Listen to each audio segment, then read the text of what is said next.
pada tahun 1938. Ia menargetkan sekutu terdekatnya dalam perjuangan revolusi, sahabat lamanya Nikolai Bukharin. Mereka telah bersahabat selama 15 tahun, bahkan berdiri dalam perjuangan yang sama selama lebih dari 1 dekade. Tetapi Bukharin berani menentangnya beberapa kali. Bagi Stalin, itu sudah cukup. Dalam pikirannya, Bukharin bukan lagi kawan lama, melainkan musuh. Untuk menjatuhkan figur besar yang pernah menjadi bagian penting dari rezim itu, propaganda digerakkan seperti mesin penghancur raksasa. Dari mimbar-mimbar pabrik, trompet-trompet rakyat, dan pidato-pidato partai, narasi serupa terus digemakan ke seluruh penjuru negeri. Kita yakin konspirasi ini digerakkan oleh Again Capitalism. Anjing-anjing tidak lain adalah Bukharin dan gerombolannya, seorang orator partai. Di tengah lautan massa yang dipenuhi retorika ketakutan, meneriakkan, "Kawan-kawan, apa yang akan saya katakan telah disahkan oleh pemimpin besar kita." Stalin sendiri yang mengonfirmasi, negara kita dikepung musuh-musuh yang ingin menghancurkan negeri dan rakyat. Mati bagi mereka, mati bagi para parasit ini. Tetapi sementara pidato itu terdengar seperti seruan membela bangsa, kenyataannya jauh lebih gelap. Di dalam gedung Lubyanka, markas besar polisi rahasia Soviet, Bukharin sedang disiksa dari ruang tahanan itu. Ia menulis surat kepada sahabatnya yang dulu ia hormati, kepada laki-laki yang kini memegang keputusan hidup atau matinya. "Aku menulis surat ini, yang mungkin menjadi yang terakhir. Hatiku berdarah membayangkan bahwa engkau mungkin meyakini aku bersalah. Jika perlu, aku siap merangkak dan bersimpuh di kakimu, memohon agar pengadilan ini dihentikan. Jika memang kematian menungguku, dengan segala yang engkau sayangi, kumohon, jangan biarkan aku ditembak. Aku ingin mati dengan racun." Tetapi ia tidak mendapat belas kasihan. Kematian memang menunggunya. Pada tanggal 2 Maret tahun 1938, di ruangan yang dipenuhi oleh para perwira polisi politik, persidangannya dimulai. Tetapi itu bukan pengadilan sesungguhnya. Itu hanya formalitas. Vonisnya sudah ditentukan jauh sebelumnya, jauh sebelum ia berdiri di kotak terdakwa. Di luar massa terus berteriak, menuntut tanpa memahami bahwa mereka sedang menyaksikan pembunuhan politik yang dipamerkan sebagai kehendak rakyat. Hancurkan para hama negara. Bukharin berdiri di ruang sidang itu. Tetapi ada hal yang mencolok. Tidak ada lagi citra dirinya. Tidak ada foto. Tidak ada rekaman heroik. Tidak ada poster wajahnya. Ia dianggap tidak cukup patuh untuk dimanfaatkan mesin propaganda. Ia tidak layak dipamerkan. Ia hanya layak dihapuskan. Vonisnya ditembak mati, keluarganya diasingkan, dan sejarah namanya dicoret. Setelahnya, pembersihan tidak berhenti. Ia berkembang menjadi teror keluarga. Bukan hanya menghantam tokoh besar, tetapi seluruh generasi manusia hingga ke desa terkecil di Uni Soviet. Rezim melihat musuh di mana-mana. Ketidakpercayaan menjadi makanan harian, dan ketakutan menjadi budaya kolektif di setiap desa. Rakyat diwajibkan siap menuding sesamanya, melaporkan tetangga, bahkan orang tua mereka sendiri. Seorang bocah yang tergabung dalam organisasi pemuda komunis di atas panggung rapat pionir berkata dengan patuh, "Sebagai pionir, saya harus melaporkan. Ayah saya bertindak kontra revolusi. Saya tidak berbicara sebagai anaknya, tetapi sebagai pionir. Maka saya meminta partai menghukum ayah saya dengan keras." Kata-kata itu bukan muncul dari hati seorang anak, tetapi dari sistem yang memaksa anak belajar mengkhianati cinta lebih cepat dari ia belajar merasa. Stalin memiliki tangan kanan paling ditakuti saat itu, Nikolai Yezhov, kepala polisi rahasia yang dijuluki si kurcaci karena tubuhnya yang pendek. Dengan suara keras yang kontras dengan postur kecilnya, dia bersumpah, "Saya mungkin pendek, tapi tangan saya kuat. Ini bukan tangan saya, ini tangan Stalin. Kami menyerang musuh dalam skala besar. Akan ada korban yang tak bersalah. Tetapi saat hutan dibersihkan, serpih kayu pasti berterbangan." Stalin bahkan menetapkan kuota eksekusi target jumlah manusia yang harus dilenyapkan oleh negara, seperti data administratif, bukan proses hukum. Salah satu dokumen arsip paling mengerikan yang pernah ditemukan berasal dari arsip polisi politik Soviet. Dalam lembar itu, pada baris pertama, tertulis nama sebuah Republik Soviet Azerbaijan SSR. Di sebelahnya terdapat 3 kolom angka. 1. jumlah eksekusi. Kedua, jumlah deportasi. Ketiga, dan total kuota keseluruhan. Yang tidak ada di sana adalah nama manusia. Karena partai tidak diberi daftar korban, mereka hanya diberi angka target. Tugas para pejabat lokal adalah mencari manusia apapun untuk mengisi kolom itu. Seperti map acak di rak arsip Lubyanka. Tidak penting siapa orangnya, yang penting jumlahnya terpenuhi. Bagi Stalin dan Yezhov, manusia saat itu bukan identitas, bukan cerita, bukan keluarga. Manusia adalah angka yang harus diseimbangkan, hama yang harus dibersihkan, alat yang boleh dipakai, atau bayangan yang harus dimusnahkan. Pemerintah menjatuhi vonis kepada seorang bernama Chilorov. Ia tinggal di rumah kayu berukuran 8 meter persegi warisan yang sederhana.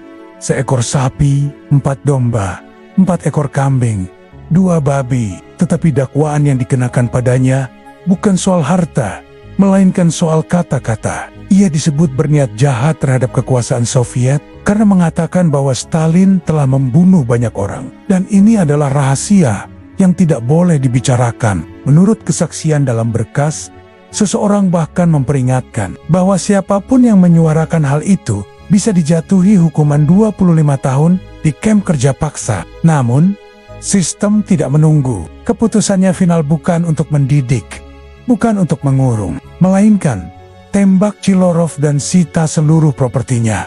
Fase teror ini kemudian dikenal sebagai teror besar, sebuah babak yang lebih luas dari sekadar penangkapan. Ini adalah penghapusan, pelenyapan, dan perampasan. Polisi rahasia di bawah komando NKVD menjadikan operasi ini berjalan seperti mesin industri kematian. Slogan dalam internal mereka brutal, pukul dan bunuh tanpa memilah.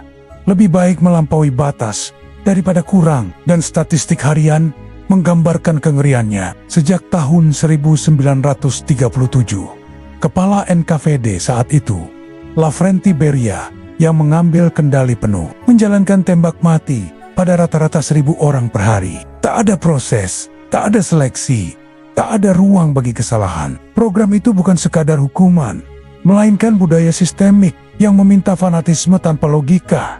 Ironisnya, di tengah lautan ketakutan dan pelenyapan, kehidupan publik tetap berjalan seperti panggung sandiwara besar. Di teater Bolshoi, malam-malam Moskow tetap dipenuhi seni. Di sana sedang dimainkan balet Swan Lake, karya komponis Pyotr Ilyich Tchaikovsky. Balet ini adalah favorit pribadi Stalin, tontonan yang tak pernah ia lewatkan, yang ia saksikan hampir setiap malam. Duduk di kursi kehormatan, dikelilingi elit partai, tepuk tangan yang terdengar tanpa riak oposisi. Tetapi setiap kali tirai pertunjukan seni itu ditutup, Stalin berjalan pulang ke Kremlin untuk menandatangani surat-surat perintah eksekusi yang telah disiapkan untuknya. Bahkan terkadang, ia menambahkan catatan dingin sebagai masukan kerja aparat.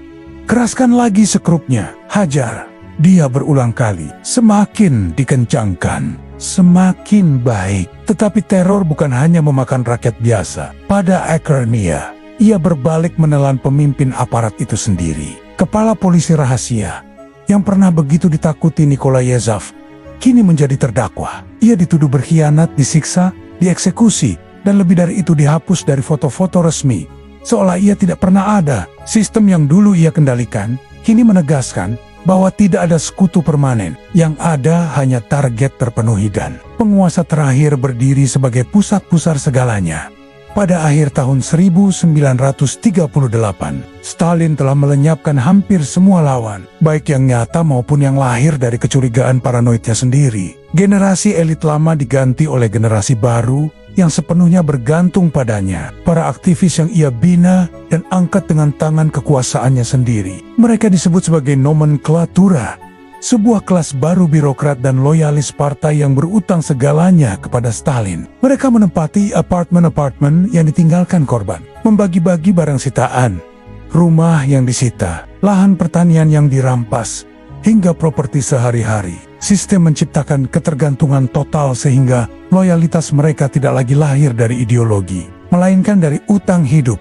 Pada 17 Maret tahun 1938, hanya 4 hari setelah persidangan terakhir Bukharin, ribuan keluarga elit, pejabat, dan aktivis partai berkumpul di Bandara Moskow. Mereka menunggu kedatangan seorang penerbang yang akan diangkat sebagai pahlawan baru Soviet, simbol kebanggaan dan kebangkitan citra negara. Ia adalah Valery Kalov, sang pilot yang baru saja menerbangkan pesawat legendaris rute dari Rusia ke Amerika melalui kutub utara, sebuah misi yang diatur untuk menjadi panggung internasional. Sambutan atasnya berubah menjadi festival massa dan propaganda pada hari itu.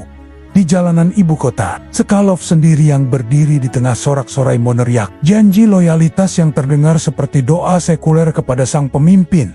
Saya siap mati demi Stalin. Jika kami harus memberikan paru-paru kami, kami akan memberikan paru-paru kami. Jika kami harus memberikan jantung kami akan memberikannya. Itu bukan metafora, itu adalah cult icon, sebuah sumpah hidup di bawah bayang-bayang diktator yang sedang mempersiapkan panggung lebih besar, panggung perang dunia. Namun Stalin tidak menyadari bahwa ancaman sesungguhnya akan datang dari luar. Di Jerman Nazi, Partai Nazi telah berkuasa selama lebih dari 5 tahun. Dipimpin oleh Kanselir Adolf Hitler, rezim fasis itu menggaungkan doktrin supremasi ras Jermanik serta ekspansi teritorial. Ia telah menganeksasi Austria, kemudian membidik negara-negara tetangga, termasuk Prancis, tetapi target utamanya adalah Uni Soviet. Hitler bermimpi menyerbu Rusia, menyita wilayahnya, dan memberikan ruang hidup vital, Lebensraum, bagi rakyat Jerman. Sebuah doktrin internal rezim Nazi menegaskan, misi gerakan Nazi adalah menghancurkan Judeo-Bolshevisme. Menghancurkan Rusia akan memberi bangsa Jerman ruang vital yang dibutuhkan para penguasa untuk makan. Saya akan menjadi orang yang menghancurkan dan mematahkan Marxisme. Stalin akhirnya mengakui ancaman itu, tetapi sudah terlambat. Tentara Soviet tidak siap. Senjata-senjata mereka usang. Staf militernya telah hancur. Selama teror internal, 20.000 perwira dari Angkatan Darat Soviet ditembak, termasuk banyak anggota staf jenderal, tulang punggung strategi modern. Yang tersisa hanyalah sedikit jenderal tua yang kebingungan memahami perang modern. Salah satunya adalah Semyon Budyonny. Ia menolak pembaruan militer, merasa kavaleri masih akan berjaya. Dengan nada keras kepala, ia pernah berkata, "Kalian tak akan mengubah pikiran saya. Begitu perang pecah, kalian akan memanggil pasukan berkuda kembali." Untuk menunda konfrontasi yang tak terelakkan, Stalin membutuhkan waktu. Ia akhirnya mengutus negosiasi dengan diplomat Hitler yang saat itu menjadi duta besar di Moskow, Joachim von Ribbentrop. Pada bulan Agustus 1939, kedua negara menandatangani perjanjian non-agresi, sebuah kesepakatan yang ironis dan rapuh yang hanya dibuat beberapa hari sebelum Perang Dunia. Kedua dimulai, sebuah momen terakhir sebelum dunia berubah menjadi api yang jauh lebih luas dari teror sebelumnya. Perjanjian itu terasa tidak wajar. Sebuah kesepakatan yang penuh kepentingan tersembunyi, namun setidaknya memberi Stalin jeda napas.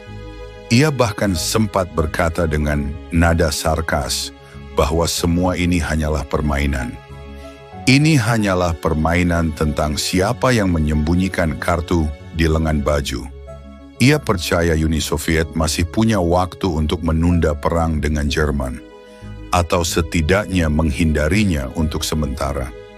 Dalam keyakinannya sendiri, ia sempat mengatakan, Rusia akan berhasil menghindari perang dengan Jerman untuk waktu yang lebih lama lagi. Tetapi kenyataan berkata lain. Pada 1 September 1939, Angkatan Darat Jerman di bawah komando Hitler menyerbu Polandia. Itulah momen ketika Perang Dunia Kedua resmi dimulai. Hanya dalam beberapa minggu, pasukan Nazi meluluh lantakkan pertahanan Polandia dan menghancurkan tentara Polandia. Kekalahan Polandia menjadi kemenangan pertama yang gemilang bagi Hitler, Tetapi itu hanyalah awal dari rentetan kemenangan lain. 8 bulan berselang, pada Mei 1940, Hitler menyerang dari barat, langsung membidik Prancis. Hanya dalam kurang dari 2 bulan, Prancis jatuh dan diduduki. Separuh benua Eropa kini berada di bawah cengkeraman militer Nazi, pendudukan brutal, penindasan politik, serta persekusi rasial yang merajalela. Hukum baru ditegakkan dengan bayonet, operasi militer, pengejaran etnis, dan represi ideologi menjadi realitas harian negara-negara yang kalah. Sementara itu, Stalin tidak tinggal diam. Berlindung di balik perjanjian non-agresi dengan Jerman, ia melancarkan agenda ekspansinya sendiri. Dengan dalih fakta, Uni Soviet menginvasi dan menaklukkan wilayah-wilayah baru. Pada musim dingin 1941, ia masih merasa aman. Ia yakin bahwa perang dengan Jerman tidak akan menyentuh Moskow dalam waktu dekat. Tapi kali ini, Stalin salah besar. Hitler akhirnya memutuskan untuk mewujudkan obsesinya yang tertunda. Rencana itu diberi nama Operasi Barbarossa, sebuah proyek raksasa, operasi militer terbesar yang pernah disiapkan pada saat itu. Hitler ingin memukul telak Uni Soviet, menghancurkan tentaranya, dan tiba di Moskow hanya dalam hitungan minggu. Sejak awal musim semi 1941, di perbatasan Soviet, mesin perang Jerman mulai disiapkan. Jenderal-jenderal Soviet di lapangan melihat pergerakan pasukan, mengamati kereta logistik, persenjataan, dan artileri yang diarahkan ke wilayah mereka. Mereka meminta izin untuk memobilisasi pasukan sebagai langkah pertahanan. Namun dari Kremlin, Stalin yang paranoianya tidak pernah hilang, menanggapi dengan murka. Kepala kalian besar, tapi otak kalian kecil. Ia tetap menolak mempercayai peringatan tersebut. Pada 16 Juni 1941, seorang mata-mata mengirim laporan bahwa serangan Jerman sangat mungkin terjadi dalam waktu dekat. Stalin masih bersikeras menolak. Dia menyebarkan disinformasi, kirim dia ke neraka. 5 hari kemudian, pada 21 Juni 1941, seorang pembelot Jerman menyeberangi perbatasan dan memperingatkan bahwa invasi akan dimulai pagi hari saat fajar. Respon Stalin tidak berubah, ia bahkan memberi keputusan yang kejam, tembak dia. Dan akhirnya hari itu tiba. Pada 22 Juni 1941, lebih dari 3 juta pasukan Wehrmacht bergerak dalam formasi serbu dan melancarkan invasi ke USSR. Serangan itu dimulai saat fajar meledak tanpa ampun. Dari jam-jam pertama, sistematis dan taktis, mereka menghancurkan 1.000 pesawat Soviet yang masih terparkir di landasan. Artileri memuntahkan peluru, tank bergerak seperti bulldozer raksasa, dan garis pertahanan Soviet retak dengan kecepatan yang mengerikan. Di tengah kekacauan, ribuan tentara Soviet tersebar tanpa komando. Sebuah kesaksian dari seorang perempuan desa menggambarkan situasi itu dengan getir. Tentara kami berkeliaran tanpa arah, semuanya tercerai-berai. Para pemimpin pergi, mereka meninggalkan kami untuk mati. Keputusasaan menyapu garis depan.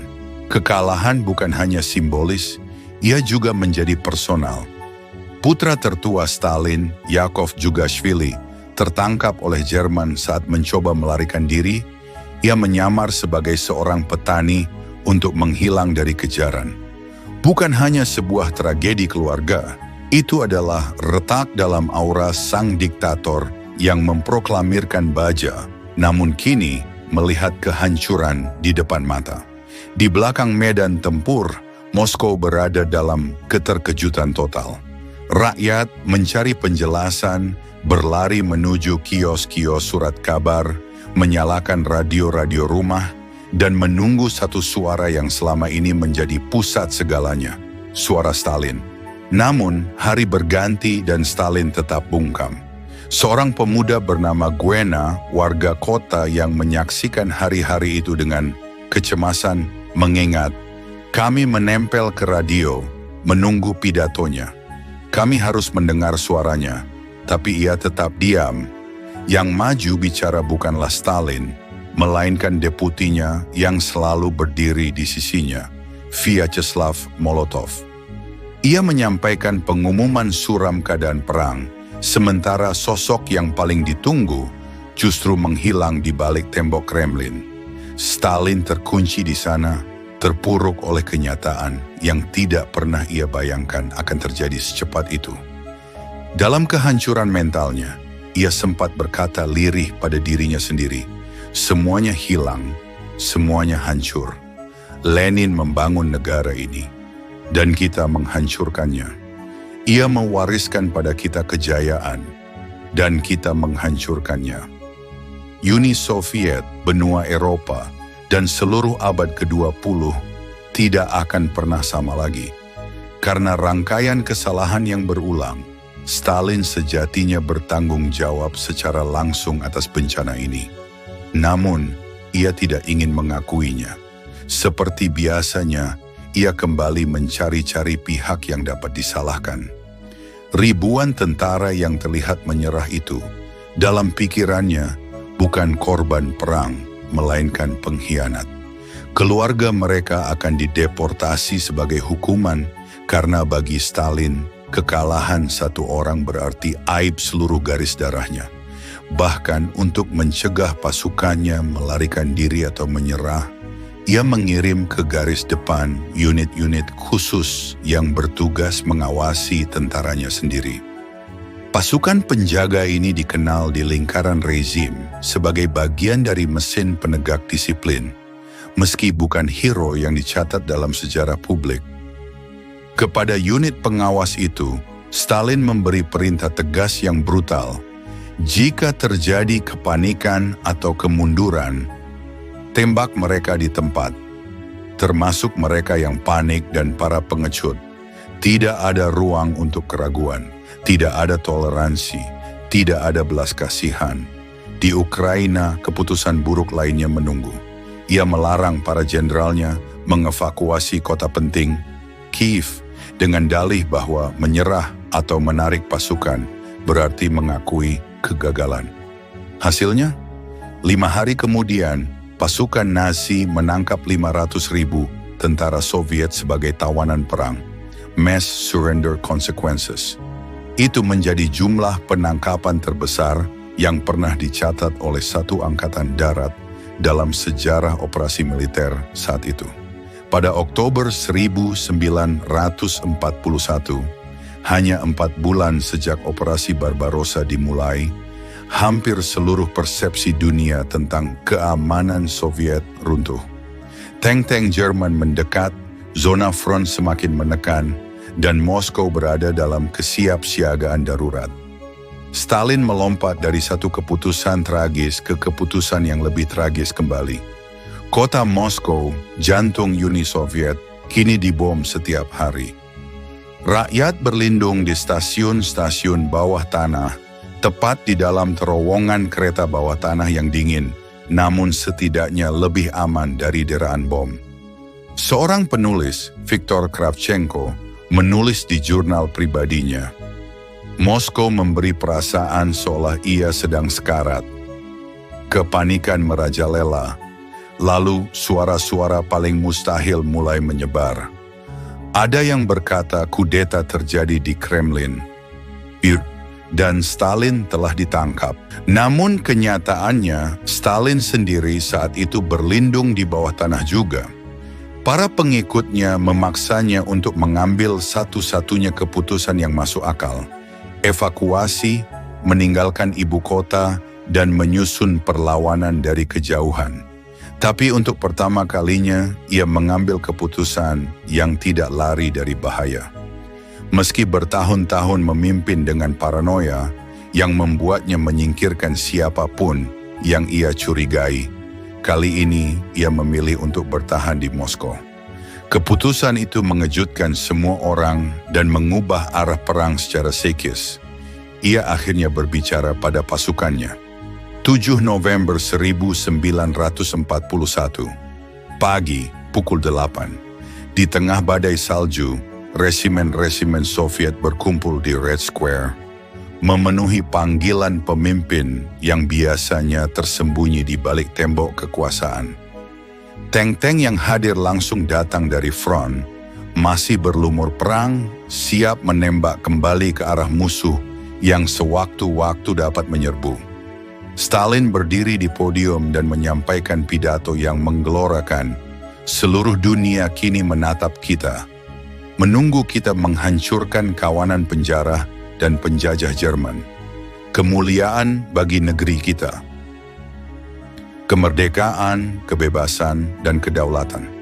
Maju menuju kemenangan di bawah bendera Lenin." Vladimir Lenin kali ini pidatonya bukan sekadar retorika. Ia memberi energi moral bagi pasukan yang nyaris kehilangan arah, dan itu bekerja. Beberapa hari setelahnya, Georgy Zhukov, kepala staf militernya, berhasil menstabilkan garis depan di pinggiran Moskow.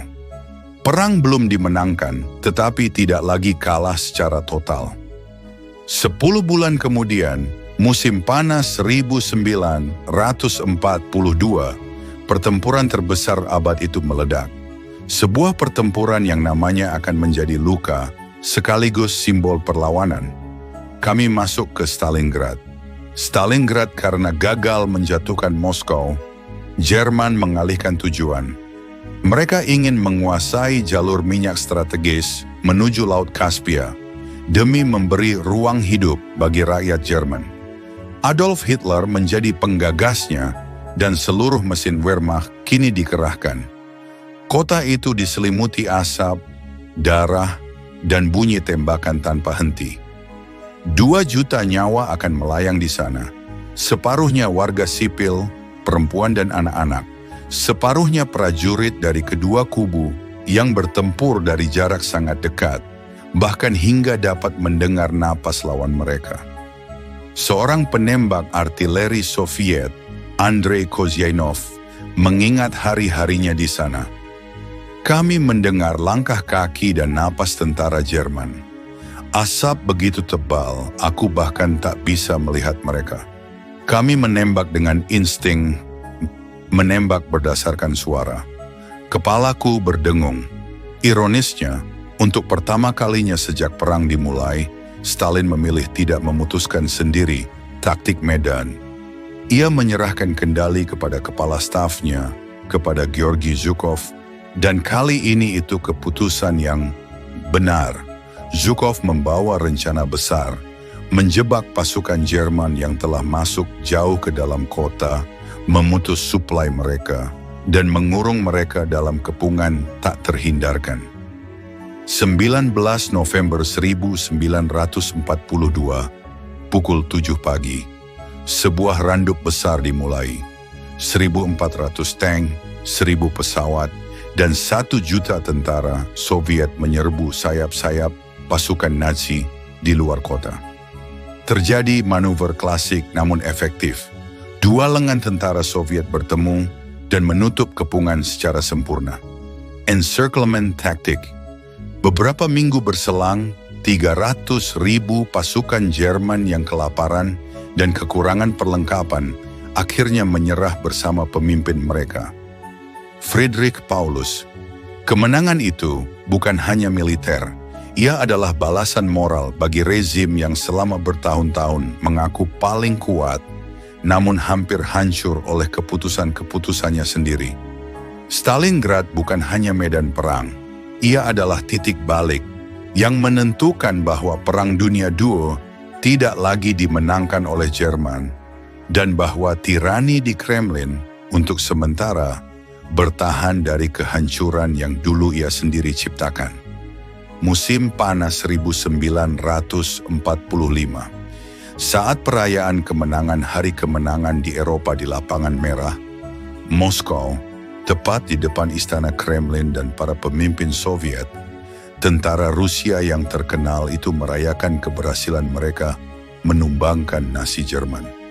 Seperti tradisi kekaisaran Romawi, para prajurit melemparkan bendera musuh yang kalah ke kaki sang pemenang. Pria yang telah mengalahkan Adolf Hitler, sang generalissimo, Joseph Stalin. Setelah 20 tahun berkuasa, penguasa Uni Soviet itu berada di puncak kejayaan dan kemasyhurannya. Seorang penyair menuliskan pujaannya, "Stalin, engkau lebih tinggi dari cakrawala surgawi tertinggi, dan hanya pikiranmu lah yang melampaui segala yang tinggi. Semangatmu, wahai Stalin, lebih terang dari matahari." Ia disebut sebagai Bapak Kecil Rakyat. Di seluruh penjuru dunia, sosoknya menjadi simbol harapan bagi masyarakat yang lebih adil. Ia dipuja sebagai idola oleh ratusan juta manusia. Bahkan di Prancis, nama dan pengaruhnya dielu-elukan. Dari lubuk hati terdalam, mereka menyanyikan sanjungan, "Stalin, Stalin." Dengan sepenuh jiwa, mereka menyatakan cinta yang membara dan keyakinan yang tak tergoyahkan kepada sang pemimpin Soviet itu. Untuk pertama kalinya, seorang marshal Nazi jatuh tertangkap hidup-hidup. Bagi Stalin, ini adalah momen yang ia anggap sebagai sebuah mukjizat. Di mata dunia, ia kini menjadi orang pertama yang berhasil mematahkan kekuatan Adolf Hitler. Dalam 2 tahun berikutnya, tentara Soviet akan melancarkan serangan balasan besar-besaran menuju wilayah Jerman. Sebuah operasi yang diglorifikasi sebagai serangan heroik rakyat Rusia. Terlepas dari semua kejahatannya, terlepas dari Pakta 1939 yang pernah ia buat dengan Hitler, Stalin kini menjadi sosok yang tak bisa dihindari. Di Moskow, saat kunjungan Jenderal Charles de Gaulle, dan kemudian pada konferensi Yalta, para pemimpin sekutu berdatangan untuk menemui sang pemimpin besar itu. Winston Churchill mengangkat gelas dan bersulang, "Adakah yang lebih berharga bagi kita semua selain nyawa Stalin? Aku dengan tulus berharap rakyat Uni Soviet dapat menjaga marshal mereka untuk waktu yang sangat panjang." Churchill memahami bahwa sejak kemenangan di Stalingrad, Uni Soviet telah menjelma menjadi kekuatan adidaya. Setelah serangan-serangan balasan yang berlangsung berbulan-bulan, Tentara Merah segera akan memasuki Berlin. Musim semi 1945, senjata-senjata dahsyat milik pengikut Stalin menghujani ibu kota Jerman dengan bom-bom yang mengguncang bumi. Stalin ingin membalas Stalingrad dengan menghancurkan Berlin. Dengan kekuatan tembakan sebesar itu, Jerman akhirnya menyerah dan menandatangani kapitulasi pada 8 Mei 1945. 2 bulan kemudian, Generalissimo Stalin tiba di ibu kota Jerman untuk merayakan kemenangannya. Dalam film propaganda besar yang tersohor ini, sang penakluk Hitler disambut bak seorang penyelamat. Namun sesungguhnya itu bukanlah kenyataan. Itu hanya fiksi. Peran Stalin dimainkan oleh seorang pemeran pengganti yang sangat mirip dengannya. Kedatangan megah itu tidak pernah terjadi. Stalin takut terbang. Ia membenci kerumunan. Ia enggan berada di tengah massa. Padahal Stalin yang asli menempuh perjalanan menggunakan kereta lapis baja menuju Potsdam di pinggiran Berlin, di mana 5.000 personel polisi dikerahkan hanya untuk menyambut kedatangannya. Demi menjamin keselamatan sang penguasa yang terobsesi pada ancaman pembunuhan dan serangan. Jika ia bersedia keluar dari negaranya untuk pertama kali dalam 30 tahun, itu bukan karena ia ingin hadir sebagai pemenang di tengah khalayak, tetapi karena ada hal yang jauh lebih besar, negosiasi dengan para sekutu di meja diplomasi. Sejak konferensi Yalta, Stalin menuntut separuh wilayah Eropa, semua negara yang telah dibebaskan atau direbut oleh Tentara Merah. Dan tuntutan itu diterima. Pemerintahan Soviet di Eropa Timur pun resmi dimulai. Sebuah dominasi yang akan bertahan hampir setengah abad lamanya. Namun harga kemenangan itu sangatlah mengerikan bagi rakyat Rusia sendiri. Perang ini telah memusnahkan lebih dari 70.000 desa dan merenggut 26 juta jiwa rakyat Soviet. Musim panas 1945, para prajurit yang selamat mulai kembali ke rumah mereka, bersiap bertemu kembali dengan keluarga yang mereka tinggalkan. Seorang tentara menceritakan, orang-orang berteriak, mereka berlari, mereka menangis saat kereta tiba. Para lelaki mencium istri mereka, memeluk anak-anak yang bahkan tak sempat mereka lihat tumbuh besar. Mereka dengan bangga menunjukkan medali dan luka-luka perang mereka. Setelah begitu banyak penderitaan, semua yang mereka dambakan hanyalah kedamaian, ketenangan, dan kebersamaan. Dan mereka mengira bahwa kekejaman masa lalu Stalin hanyalah memori jauh yang telah terkubur. Mereka keliru. Kekuasaan Stalin berada di puncaknya. Sudah lebih dari 20 tahun ia memimpin Uni Soviet. Untuk merayakan kemenangan ini, disusunlah sebuah pertunjukan megah. Ribuan figuran dikerahkan. Bahkan Jenderal Amerika Dwight D. Eisenhower hadir menyaksikannya. Tetapi di tengah parade itu, Stalin sendiri justru tak tampak hadir. Kesehatannya rapuh, ingatannya mulai melemah. Beberapa kali ia terserang serangan jantung. Namun bukan hanya tubuhnya yang menua, ia juga menjadi seorang pria yang sangat kesepian. Dalam perang ini, ia kehilangan putranya sendiri Yakov yang ditangkap oleh pasukan Jerman. Dikisahkan Yakov berusaha melarikan diri dengan menembus pagar kawat berduri, namun gagal. Stalin menolak menukarnya dengan Marshal von Paulus, meskipun itu adalah tawaran yang diajukan langsung oleh Hitler. Stalin mengatakan, jika aku menukar Yakov, apa yang akan dikatakan oleh para ayah partai yang anak-anaknya juga ditawan? Jika aku melakukan itu, aku tak pantas lagi disebut Stalin. Kehidupan pribadinya kini luluh lantak. Ia tak lagi berhubungan dengan putra keduanya, seorang pilot bernama Vasily Stalin, yang jatuh pada kecanduan alkohol dan kerap terbang melintasi lapangan merah dengan pesawatnya. Paranoia Stalin semakin menjadi, bahkan kepada putri kesayangannya, Svetlana Alliluyeva, yang kini tumbuh menjadi wanita muda. Ia tidak memahami kebutuhan putrinya untuk merasakan kesenangan hidup di luar kontrol partai. Ia menolak hubungan-hubungan romantis putrinya, terutama dengan seorang sutradara keturunan Yahudi bernama Alexei Kapler yang ia kirim ke Gulag. Ia pun menolak pernikahan putrinya dengan Grigory Morozov yang juga berdarah Yahudi. Seiring tahun berlalu, penakluk Hitler ini berubah menjadi antisemit. Ia menyatakan, seluruh generasi terdahulu telah terkontaminasi oleh Zionisme, dan kini mereka ingin generasi muda ikut tercemar. Saat perang berakhir pun, pembersihan internal dijalankan kembali sesuai mood kegilaan dan paranoia Stalin. Dengan 2 juta tahanan, Gulag mencapai titik paling penuh dalam sejarah. Di antaranya banyak kaum Yahudi dan kaum intelektual yang sebelumnya diglorifikasi dalam propaganda. Tahun 1949, ia merayakan ulang tahunnya yang ke-70. Hadiah-hadiah dikirim dari seluruh dunia ke Kremlin, termasuk dari bengkel kecil di Belleville, Paris, tempat buruh Prancis bekerja ratusan jam untuk merangkai persembahan kepada sang Supreme Leader. Penyair Paul Eluard membacakan sanjungan.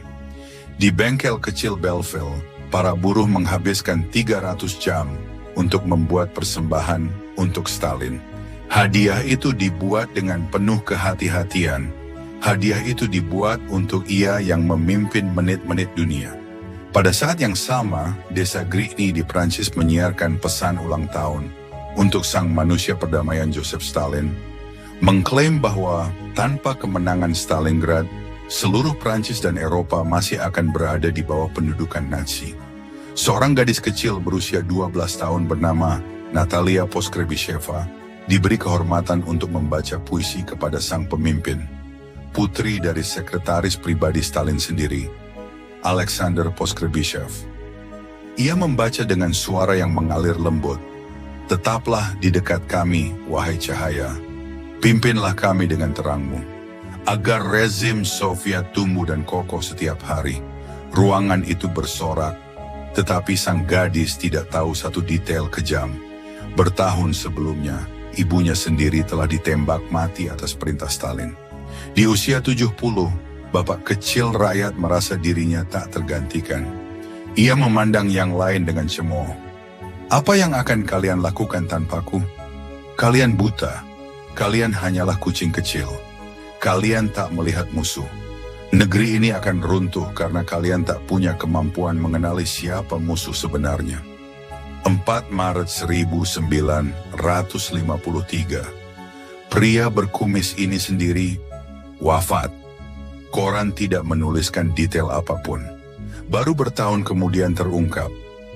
Stalin meregang nyawa selama 2 hari di kamarnya, sendirian, tanpa ada yang menolong. Bahkan para dokter pribadinya pun tidak berani masuk, takut membuat keputusan yang salah, dan kemudian, seperti jutaan nasib sebelumnya, ditembak. Upacara duka di lapangan merah berlangsung seperti propaganda-propaganda lain.